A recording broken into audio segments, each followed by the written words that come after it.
আশা দিদি, আমি এখন 4 মাসের গর্ভবতী, কিন্তু হাসপাতালে যেতে আমার একটু ভয় লাগছে।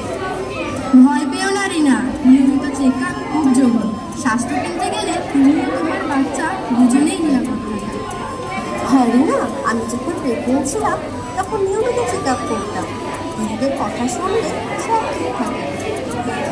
রিনা, গর্ভাবস্থায় অন্তত 4বার চেক আপ করতে হবে। রক্তচাপ, ওজন সবই করুন।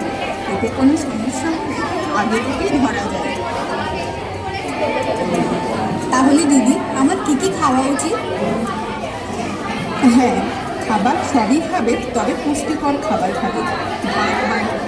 জল, ডাল ও সবজি, ডিম, দুধ, ফল, আয়রন ও ফলিক অ্যাসিড ট্যাবলেট, এগুলো অবশ্যই খেতে হবে। আর কোনো সমস্যা হলে সঙ্গে সঙ্গে দিদিদের জানাবে। টিটি ইঞ্জেকশন নিতে ভুলবে না, এতে মা ও বাচ্চা টিটেনাস থেকে সুরক্ষিত থাকে। ঠিক আছে দিদি, আমি সব নিয়ম মেনে চলব। জন্মের পরপরই বাচ্চাকে মায়ের দুধ খাওয়াতে হবে। প্রথম বেলার দুধ খুব উপকারী। দিদি, আমি কি বাইরে থেকে দুধ বা মোটা খাওয়াবো আমার বাচ্চাকে? বয়স কত হলো তোমার বাচ্চা? দিদি 5 মাস। তাহলে না, প্রথম 6 মাস শুধু মায়ের দুধই যথেষ্ট। আর সময় মতো টিকাকরণ করাতে ভুলবে না।